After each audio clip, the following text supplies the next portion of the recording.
Okay, so what is a limit?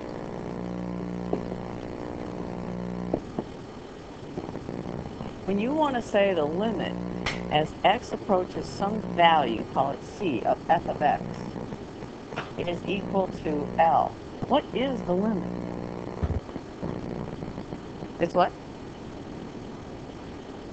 No, limits can exist even if the function doesn't have a hole. We have troubles when the function has a hole. And then I have to do some algebra, or I have to use my graphing calculator, because I want to see what the limit is. What is a limit? If I do the limit as x approaches 2 of x squared, what's that limit? 4. That's the ordered pair, 2 comma 4. What is the limit? It's the y-coordinate. Don't care what happens at C. Just when I want to get near C. So we only care about near C. Since we're after the homework quiz, I have time to do. We only care about near the C value. Okay? That's what a limit is. And what are the steps that you do? What's the first thing you should do? Substitute.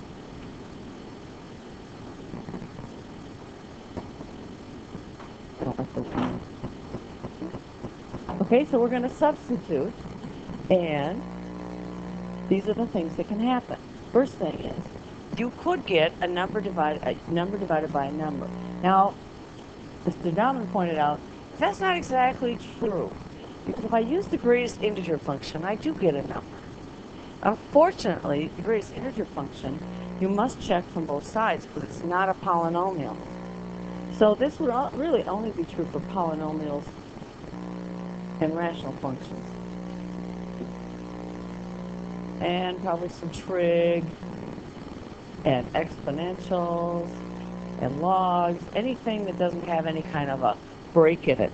But the problem is, it's not true for the greatest integer function. So we do have to be a little careful about that, and that's my fault. Same thing when you get a 0 divided by a number, which is just 0. It's still, I got to worry about that. I really always have to check from both sides. It's an always situation. Okay, well, so what's the next thing to happen? You can get a number divided by 0. And that's what we're going to do today. Those are called vertical asymptotes. And you've done these before. You did them last year. You've done them actually quite a long time. And the one that we like the least is when you get 0 over 0. It's indeterminate. And Mrs. Hersman says, I keep forgetting in that video, she says, don't stop. We have to keep working. So when you take the quiz on this, when you get 0 over 0, you're not done. You've only begun. You know, it's nice to get one of these other ones, but unfortunately that doesn't happen. Okay, so when we do a limit, we're looking at what is the y value getting close to. We don't necessarily have to have a value. If you're talking about a number divided by 0, I get a vertical asymptote, which means it's either plus infinity or negative infinity. That's not a number. So limits and limits don't necessarily have to exist. So you can't always say, well, it's always going to be this way. So we have taken limits as x approaches some c value of f of x, and we ran into some like this, and at the beginning we said they're undefined. And then yesterday we took the limit as x went to positive infinity, or as x goes to negative infinity. You must do both if you're looking for horizontal asymptotes. These are not necessarily the same values. They may be infinity on one and a number on the other side, so who knows? But these were called horizontal asymptotes. So I want you, when you're doing it, you know, you're doing some practice of how-to, but think about what you're doing. You're looking what happens to the function when you get far away from the origin. It might be doing this there, but maybe it's doing something like this, way away from the origin. Yes?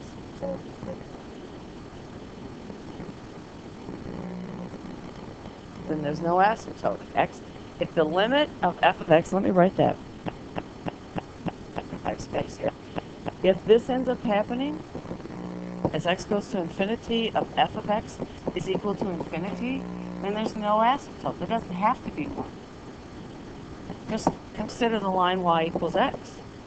So if I graph y equals x, that looks like this. As x goes, oops, sorry. As x goes to infinity, what's the y value doing? Going to infinity. If it goes to a number, then there's a horizontal asymptote. That will be the horizontal asymptote. And that's what you did yesterday. That was what that worksheet was about. Well, today, we're going to do this one. And really, we've covered all the limits then for what we need right now. So I'm going to go back into my actual file, and we want to look at this. Now, vertical asymptotes occur if an x equal to vertical asymptote of the graph of the function. So the function, I could think of the function easily. How about the tangent of x? We have vertical asymptotes there, right? Remember what this looks like? It looks like this. Where's that vertical asymptote? Pi over 2 and minus pi over 2. They could ask you, or they could tell you have vertical asymptotes. I don't know. It depends on the whim of the people who write the exam. But it's x equal to some number. And it's where the function will go to infinity or negative infinity. And notice what happens. I have to look at this from both sides of that asymptote. Because if I'm coming into pi over 2 from the left side, this is going to be pi over, it's going to be infinity, positive infinity. So it's pi over 2, and remember we write a little minus of the tangent. That's equal to infinity. And what if I'm coming through from this side? I'm off the graph a little bit, but what's this going to? On the right side of pi over 2. Going to what? Not positive infinity, it's going to negative infinity. That's what makes these hard. You have to look at the asymptote from both sides. Infinity is where. Okay, where do vertical asymptotes occur? They occur when you have division by 0. So you already know this. This is a domain issue. And you did these last year. Do you remember doing them? Maybe you didn't write them with a limit, but remember looking for vertical asymptotes? You looked for the denominator was 0. But you had to be careful, because the places where you had 0 over 0 gave you a whole. And then they got into multiplicity. You know, you might have a 0 over 0 and then another 0 there. Don't worry about it. It won't ever be that complicated, so we won't worry about that. Okay, so let's do this problem. Finding vertical asymptotes. Find the vertical asymptote of f of x equals 1 over x squared. Describe the behavior to the left and to the right of each vertical asymptote. Do you guys know what that one looks like? Maybe we should do 1 over x first for that one. A little bit. Well, it's easier to draw. Remember what 1 over x looks like. So you need to know this one. Remember what it looks like? It looks like this. It's called a hyperbola. It's tilted. It's got an xy term. Because I really have y equals 1 over x. I can have x times y equals 1. That's a hyperbola. And I know you haven't had conic sections. So we'll get a little bit of extra stuff here. So we'll analyze that one in a second. I'm just using that one to help me draw the other one. What do you think happens when I do y equals 1 over x squared?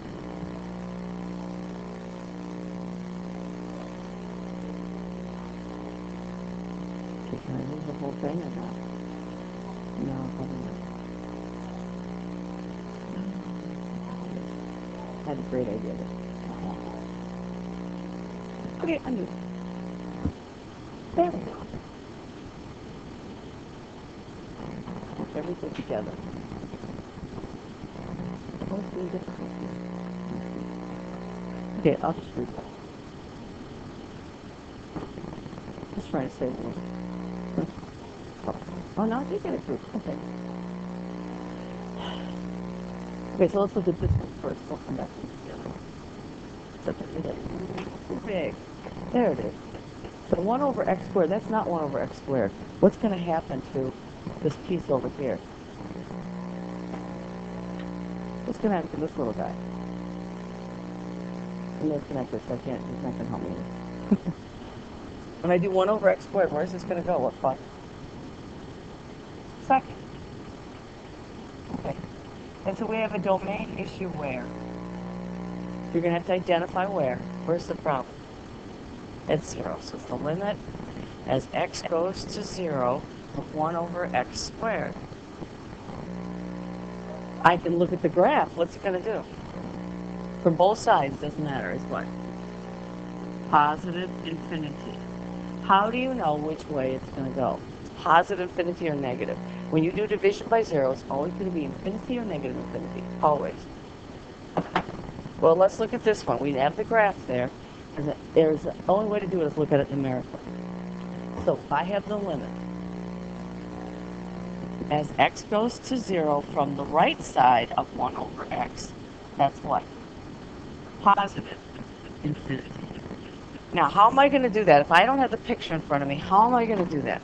I'm going to try a value just to the right of 0, but not very far away. Let's make it 1/10. And they name this function as a special name, because what does 1 over x really do to my function, to x? It's the reciprocal. They call it that. They call it the reciprocal function. So, I mean, I could do the complex fraction, 1 divided by 1/10, and then somebody would get a little confused as to how to simplify that, which is actually easy if you remember to clear out your fractions. It's 10 and 10, just by clearing them out, and this is going to be 10 over 1. Or I can think of this as a reciprocal. So this is going to take my x and reciprocal. Let's get closer. 1 over 100. What's 1 over x then? It's the reciprocal, that is what? 100. What if I have x equal to 10 to the 6th, which is 1,000,000? Then it's 1 over x is, I'm sorry, I want 1 over 1,000,000. Then that's equal to 10 to the 6th. It's getting bigger and bigger, and it's going to positive infinity. What about the left side? And you can sort of see my picture there, it's a little bit off, but x approaches 0 from the left side of 1 over x. Well, we know what the answer is, because what's it doing? Going to where? Same graph. You have to look at the 0 from both sides, coming from the positive. So you're traveling along this curve. Okay, just grab the point, I'm okay. And it's getting bigger and bigger and bigger. Now what about this one? If you're coming into 0, it's going what? The negative infinity. It's getting smaller. So that's negative infinity. Let's just try some values. X equals negative 1/10. I'm telling you, it's either going to be positive or negative, so it's not as hard as you think it is. What's 1 over x then? Negative 10. See why it's negative? You got a 50-50 chance. What if it's x equals 1 over 10 to the 6th, but we'll make it negative? Then 1 over x is negative 10 to the 6th. So it's going to negative infinity. Just put numbers in. Keep with, with easy fractions, by the way, when it's a reciprocal. And that's all there is. We'll do some of these other problems later, which we'll try some do.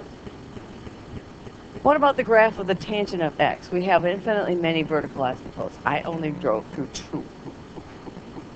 And why do we get vertical asymptotes on the tangent?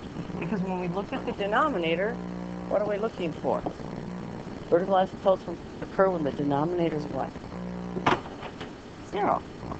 Cosine of x equals 0. By now you probably forgot what the cosine curve looks like, so I'm going to draw it. And you did this in pre-calc. At least I did in pre-calc when I tried it. Where are the zeros? Pi over 2. why I want you to label everything so that you know this. And this is 3 pi over 2. And if I go the other direction, I'm going to have more. Minus pi over 2 minus 3 pi over 2. Okay? And then we actually did that one. We looked from the left and we looked from the right. But we can do it again. So what happens to the tangent function? Now I could do it, really I could do it a different way. I can look at this. I could look at it that way, or I could look at the tangent function. I guess it's kind of your choice. I like to look at the tangent function. But when I take the limit, as x approaches pi over 2 from the left, of the sine of x over the cosine of x, I'm going to draw the graph of the sine function. Because sometimes on the exam you have to think this way. I remember, and you'll see some of it maybe in some of the homework problems. Here's pi over 2.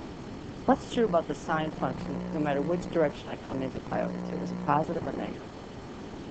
Positive. So this is a positive number. But when I'm coming into pi over 2 cosine curve, this is a positive number. So this is going to give me positive infinity. Well, tangent function. What if I come in from the right side? Pi over 2 from the right of the sine of x over the cosine of x. Well, guess what? What's the sine function? It's still what? Positive or negative? Positive. That's positive, but what about the cosine function? I'm coming down this way now. Positive or negative? It's negative. A positive divided by a negative is negative infinity. That's really all you care about. When you do division by 0, it's always plus or minus infinity. Let's look at the graph of the tangent function. That's why it looks the way it looks. I know I did this already, but let's do it again. Just put space in it. When I'm coming in from the left, you can see it goes to positive infinity. When I come in from the right, the tangent goes to negative. But that's why. But sometimes you have to analyze the trig functions by looking at the positive and negative. I can't think of the example off the top of my head, but I know it's there.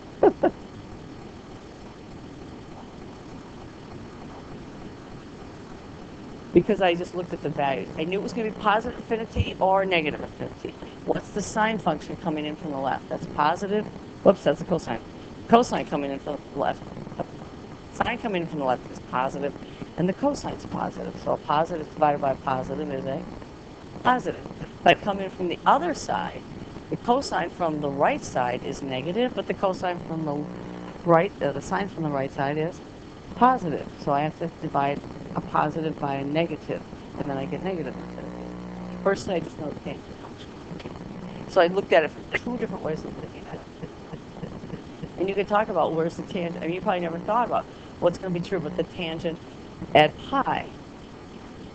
This is the cosine, that's negative, right? And at pi, oh, that's 0. What about 3 pi over 2?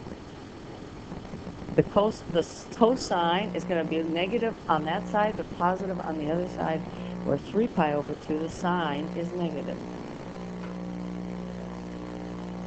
So if you go to the other side, you'll see what happens over here, wherever the 3 pi over 2 is. There it is. I just remember what the sine function looks like. Okay, so this is the generalization. We're going to do this next problem, and then we'll take some of those off that worksheet. And I hope I don't have too many questions for the other one, but we might. And maybe questions on 2.1. Okay, here's what you got to keep straight. I know there's a lot of letters here. Just think about what you're doing. Finding horizontal asymptotes is the end behavior. It's zooming out. I want to see what happens to my y values as x goes to positive or negative infinity. You've got to look at both. Certainly we're going to do that one off that worksheet, because that's the 2008, that's number 19, the one they threw out. Find the behavior of the function as x approaches infinity and negative infinity. And they may not be the same. They might not. So this is just like out of a special case, x is going to infinity. When you have x going to a particular point in question, You could get the 0 over 0 situation, or you could have run into 0 divided by a number. That's this one. This is the limit as x approaches c of f of x is equal to 0, a number, I said that backwards, number divided by 0. And it will always be plus infinity or it'll be negative infinity. And how do you know? You substitute in. You go, oh, it's a vertical asymptote. Because that's what I do. So you got to look at it from both sides. And I have a sheet that also, whoops, I'll flip that. Oh, darn, get rid of this. Well, I can, but not easily. Okay, so I'll just write it down. F of x is equal to 2x over x minus 1. I want to find all the asymptotes for this. So, which one would you like to start with before? Horizontal or vertical? I don't care. You want to do horizontal first? Okay, so let's do horizontal. Which limit is that? Horizontal. It's the limit as x approaches what? Think about it. This is the zooming out. What's going to happen to x? It's going to get big, right? X goes to infinity of 2x over x minus 1. Because once I know this, and I get an intercept, I can graph this. I don't need a graphic calculator. And sometimes I do like to kind of know what they look like. So as x gets big, this negative 1 doesn't really account for anything. So this looks like what? 2x over x, which is equal to 2. So that's a horizontal asymptote, y equals 2. What else do we have to do on the horizontal ones? We've got to look at negative. And then you have to think a little bit. This is why I think this is hard, because you have a number of you are used to memorizing. You can't memorize. You have to think. So it's 2x over x, and, whoops, x minus 1. That looks like 2x over x. What happens to the x? Even though they're both negatives, they're both going to be negatives. They're going to cancel out, so it's equal to what? 2. If I had an x squared there, then things would be a little bit different. So y equals 2 and y equals 2. Okay. They need not be the same. Now let's go back up here and let's do the vertical asymptotes. The vertical asymptotes occur when you get division by 0. Now, if you get the numerator 0, now you're talking about a whole. That's different. It's just the denominator. Let me write that out. So where am I going to have a problem with this function? At what value? 1. So I'm going to have to find the limit as x approaches 1 from the right side of 2x over x minus 1. Now, it's either going to be positive infinity or it's going to be negative. Always. So it's either going up or it's going down. So how am I going to find out? I'm going to try a number just to the right of 1. How about 1.01? We'll try that. This is plug and chug. So it's 2 times 1.01. All I care about is positive or negative. And then this is 1.01 minus 1. Is the numerator positive or negative? It's positive. How about the denominator? Positive. There you go. Number divided by 0 is going to give you positive infinity or negative. And then you have to look at the other side. So I want the limit as x approaches 1 from the left. So what you have to do is you have to recognize what's happening here. This is 2 divided by 0. So all those ones we did on the worksheet that said undefined, those are vertical asymptotes. Now, what number would you like to try just to the left? 0.9? 0.9 works. Now, do I have to show my work? Maybe I better. So it's 2 times 0.9. You don't have to multiply it out. I just need to know if it's positive or negative. That's positive, right? And then 0.9 minus 1 is negative. So this is going to go to what? Negative infinity. Now, knowing that, and knowing one other piece of information, I can graph this. I could think about, like, on the horizontal asymptotes that are coming from above or below, because the functions may cross horizontal asymptote, but I'm not going to really worry about it. What's a good point we could put into our graph really easily? F of what? It's the easiest point in the world. 0. That's equal to 2 times 0 over 0 minus 1, which is 0. So it goes to the origin. Okay, so I'm going to graph that. You guys can set up a graph. See if you can beat me.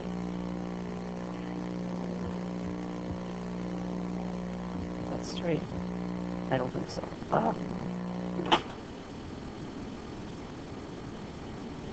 There we go. Oh, straight. So it's going to go through 0. I have a horizontal asymptote at 2. Well, let's see if that works. Y equals 2, which is here. And then I have vertical asymptote at where? At 1, right?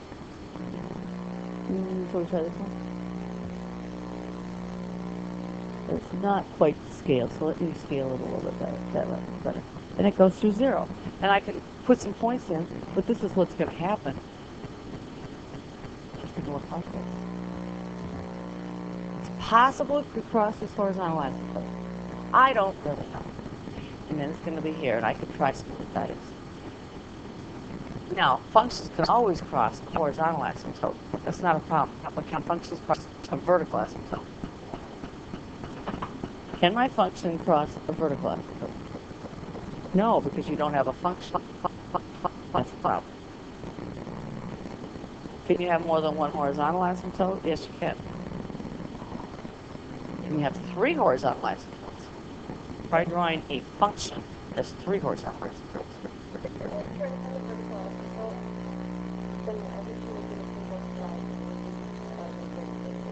Because you have to, because in graphing here, this was positive infinity, that was negative infinity. So if I want to graph it, I want to know which direction it goes, up or down.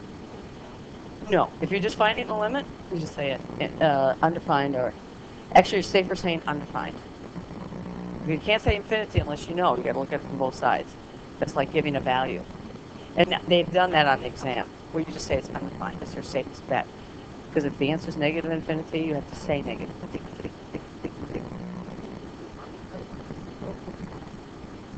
No. Well, you do if you're going to graph it. It's all depends on context. Okay, so let's look at some of these worksheet problems. And I'll give you this sheet too. See if there's something that was particularly hard. So, I want to find the limit as x approaches 3. We really do need to, I would like you to do this from both sides. So number 1. I mean, this is easy if you just look at 3 and just substitute it in. Always substitute, except copy the problem, right? And substitute in 3. So you get 3 divided by 0. And so we got to look at it from both sides. So it's the limit as x goes to 3 from the right side of x over x minus 3. I know it's going to be infinity or negative. That's it. Because you take 3 divided by a very small number, that number's going to be big. So, on the right side, what if I put in 3.1? I don't want to show my work. Is that positive infinity or negative? If you put in 3.1, that's positive, so it's positive. Then you should look at it from the left. And that's 3 from the left over x minus 3. And yeah, you'll have a book assignment, but tomorrow's a work day, so those who aren't here, you can still be working on that. 3 from the left, like 2.9. I might write that down just for visual reference in my own head. That's positive, that's negative. So it's negative. I kind of like this. It's really not that hard. That's it. That's all there is. Be careful when you do 2 and 3, because you have some squaring there. You're going to have to look at left and right. Number 6 is an absolute value one. That's a totally different problem. No, not totally different. Let's look at one of these piecewise. Let's look at number 8. Because we don't have anything in the homework that looks like this. But do we have it on the AP exam? Yes, we do. And then after I do this one, I want to get out that beige worksheet. I don't like the way this was typed. I would prefer not to have that bar there.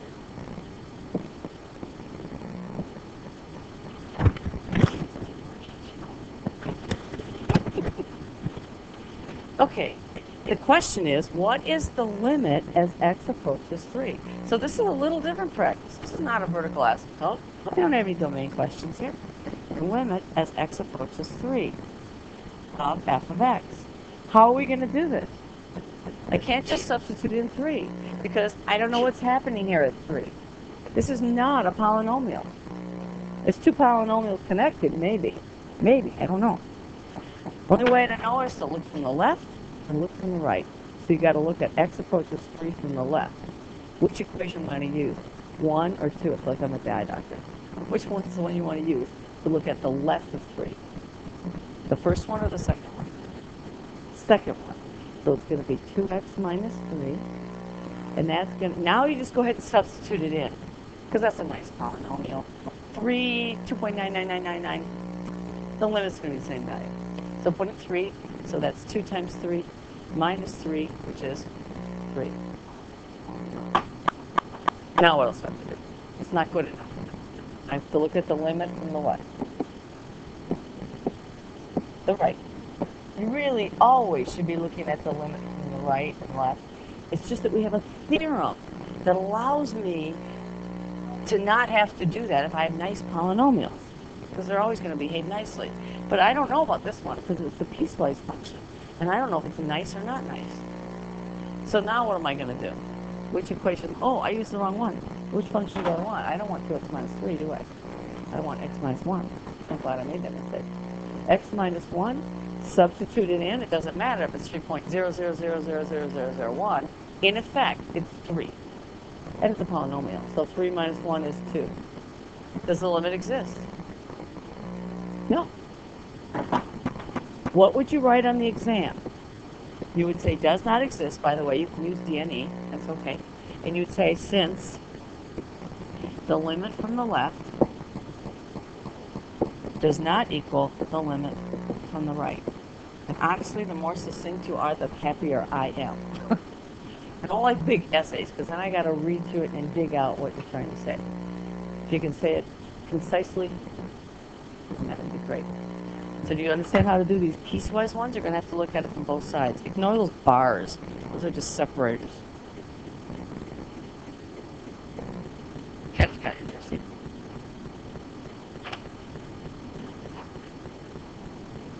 And the real challenge would be what happens on 12.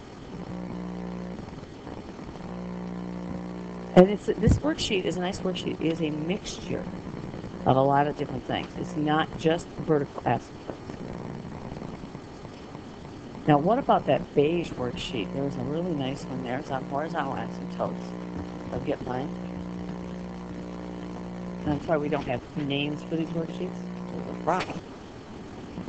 This is called more limit practice. And yes, there are answers online. Let's look at number 9. This is the one everybody messed up. We can look at more than this if you'd like. It doesn't matter. What are the horizontal asymptotes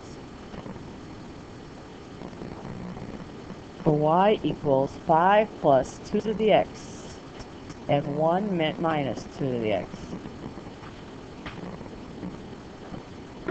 You guys try this one? Well, you have to look. Now, when I do a horizontal asymptote, what am I looking for? I want to know what the y is when x is what? Getting big, zooming out. But I have to look here at positive infinity and here at negative infinity. So I have to take two limits. So, and what happened on the exam is that the students only took one limit. They did this one. They went positive infinity. See, that's why I like my way of doing horizontal asymptotes. Because as this gets bigger and bigger, that 5 and that 1 don't amount to anything. So this is approximately 2 to the x over minus 2 to the x. You let x be 10. 5 and 1 are irrelevant.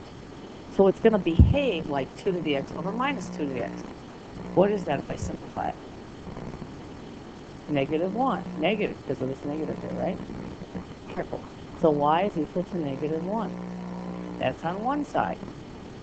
And then everybody said, well, that's it. Y equals negative 1. It's the only one. No, that's not true. That's what we have to do. We have to take the limit as x goes to negative infinity. Does it behave the same? No, it doesn't. Now this one's harder. Get used to working with exponentials and logs. The exam will be 90% exponentials and logs. Now here's where I'm going to put in a number, because I don't really know what's happening. Negative infinity is a little too vague for me. So let's see what happens when x is equal to negative 100. Let's try that. Because it's right or wrong. There's no work that you actually have to show on this. So it's 5 plus 2 to the negative 100, and it's 1 minus 2 to the negative 100. Well, what does that end up being? That's 5. What does the negative exponent mean? Put what in the denominator? What does 2 to the negative 1 mean? 1/2. So 2 to the negative 100 will be 1 over 2 to the 100. And then this is going to be 1 minus, and again I'm going to do the same thing, 1 over 2 to the 100. What is true about 1 divided by 2 to the 100? Remember, this is getting bigger and bigger and bigger. No, 1 divided by 2 to the 100. 2 is a huge number. 1 divided by a large number goes to what? 0. Let's do some number sense. This is just number sense. So guess what? This is 0. This one equals 0. So what's the answer? Yeah, it's 5. So y equals 5. Well, that's the one the students can use. And it was multiple choice. And the first, here's the thing. The first one, A, was y is equal to negative 1. B was y equals 5. C was y equals, or maybe an E or D, I don't know, negative 1, and y equals 5. Well, what happened was the students came in, and I think if they had done it in a different order, maybe it would have had better results. They came in, saw that, and they said, that's it, that's all there is. They never bothered to check from the other side. And that's wrong. It's just...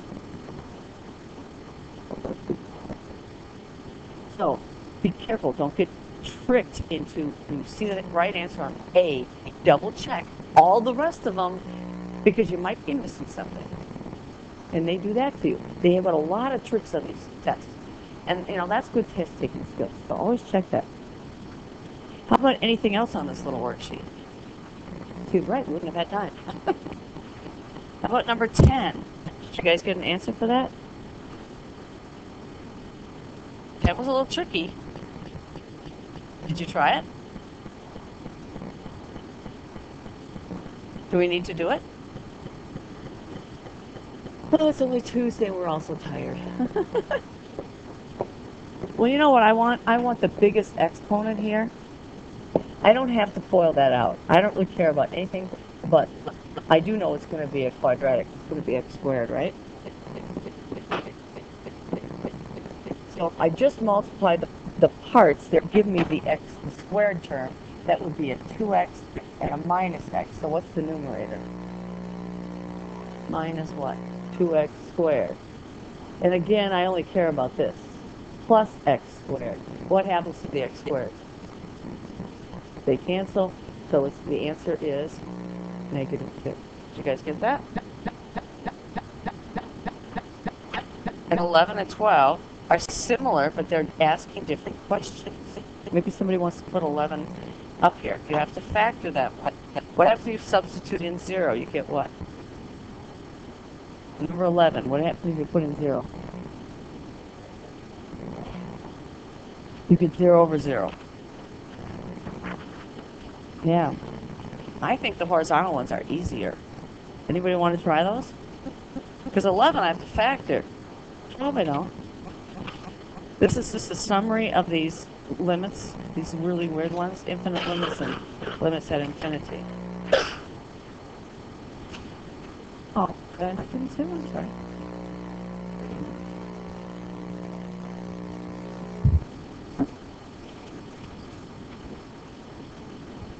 I mean, I don't know what the answer to 11 is because I haven't done the work.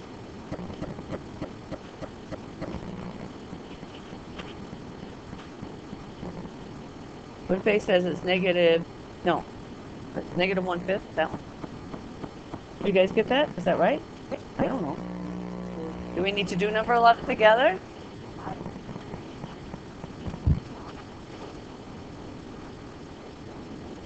Always ask me questions. Tomorrow's Wednesday. I have a faculty meeting. I'm not available in the morning. Do we need to look at any of the other ones? Anything off the white worksheet even? I didn't see another one. Oh, you just substitute in, you get a number divided by 0. So it's either plus infinity or it's negative infinity. Because any number divided by something close to 0 is infinity. I have a calculator up here. So if I take, I'm going to clear that. If I take 5 divided by a really small number, 0.00001, that's pretty small, right? Press enter, get 50,000. Okay, so as I get smaller, so now with the new operating system, I can just do this, enter, and then I can go back and add in some more zeros. I'm going to overflow the calculator if I'm not careful. So the smaller, the closer that gets to 0, the smaller that number, the bigger 5 times 10, 10 to the 10. The bigger that gets. So that's what happens when you divide by 0. The closer you get to 0, the numbers can get infinitely large or infinitely small. One or the other. You had a question? Okay, number 3. Now these are dummy variables. So it shouldn't matter. You can change them to x's if you like. And this is our first experience with dummy variables. When I substitute in 6, what do I get? We always substitute first. You get 12 over 0.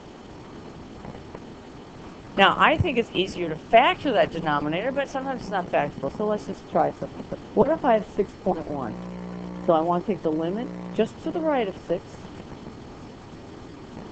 And it's y plus 6 over y squared minus 36.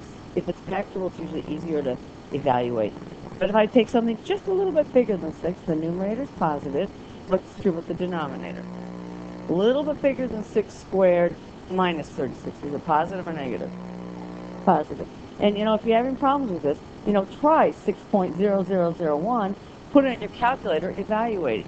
You'll have to decide if it's a positive infinity or negative. That's positive. What about, now we got to do the left.